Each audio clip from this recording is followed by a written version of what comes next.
আসসালামু আলাইকুম। আজকের এই ভিডিওতে আপনাদেরকে জানাবো 2 থেকে 3 মাসের ভিতরে স্কেল করে কিভাবে সিঙ্গাপুরে আসবেন। ভিডিওটি না টেনে শেষ পর্যন্ত দেখুন, আশা করি ভিডিওটি থেকে কিছু ধারণা পাবেন।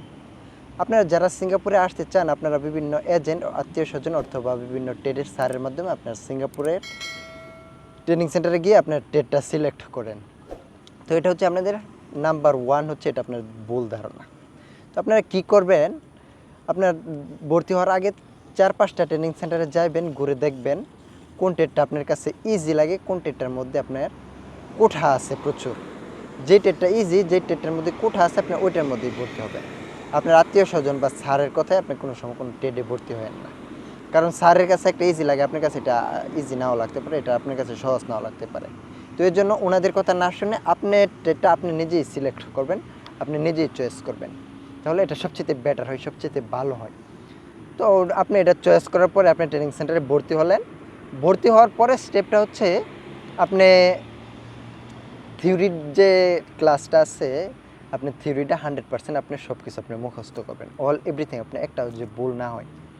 থিওরিটা কমপ্লিট করার পরে আপনি যে প্র্যাকটিক্যালটা আছে, মানে প্রজেক্টটা দিন করতে হয়, এই প্রজেক্টটাও আপনি ক্লাস আপনি সকাল বিকাল আপনি একদিন আপনি যে কয়টা ক্লাস পান আপনি এক কয়টা ক্লাসই করবেন। আপনার ফাঁকি ঝুঁকি দেওয়ার দরকার নাই।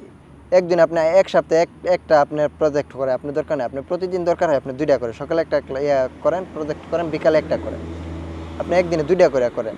কারণ এটা আপনি মাথায় রাখবেন, আপনি যত দ্রুত আপনি পরীক্ষা দিয়ে পাশ করতে পারবেন, এত দ্রুত আপনি সিঙ্গাপুরে চলে আসতে পারবেন।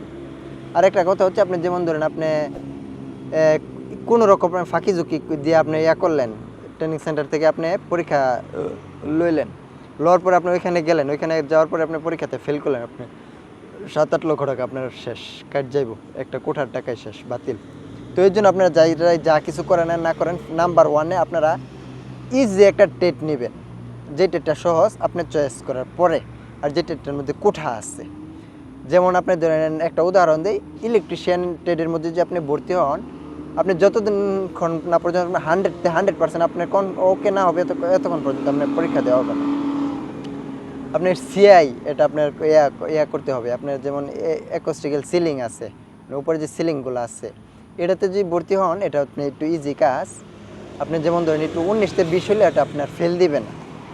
এক সাইডে যদি একটু গ্যাপ থাকে, এক সাইডে যদি একটু সিলিংটা একটু উঁচা নিচা হয়, আপনাকে ফেল দিবে না, কারণ এটা আপনার কোনো জায়গা আগুনও লাগবে না, কোনো জায়গায় ভাঙা পড়বেও না। আর আপনি ইলেকট্রিশিয়ানে যদি ভর্তি হন, আপনি 19-20 যদি তার যদি একটু উলট পালট হয়, আপনাকে ফেল দেওয়া দিবে, এটা হবে না। আপনি যেমন দরজার কাছে গেলেন, দরজাটা যে আপনি একটু 19-20, আপনার দরজার সিটকারি লাগবে না, ফেল দেওয়া দিবে। এর জন্য আপনার যারা যা কিছু করে না, ট্রেনিং সেন্টার স্যারের কথাও শোনার দরকার না, আপনি আত্মীয় স্বজনের কথাও শোনার দরকার নাই, আপনার কাছে যে টেটটা ইজি লাগবে আপনি ওইটার মধ্যেই ভর্তি হবেন।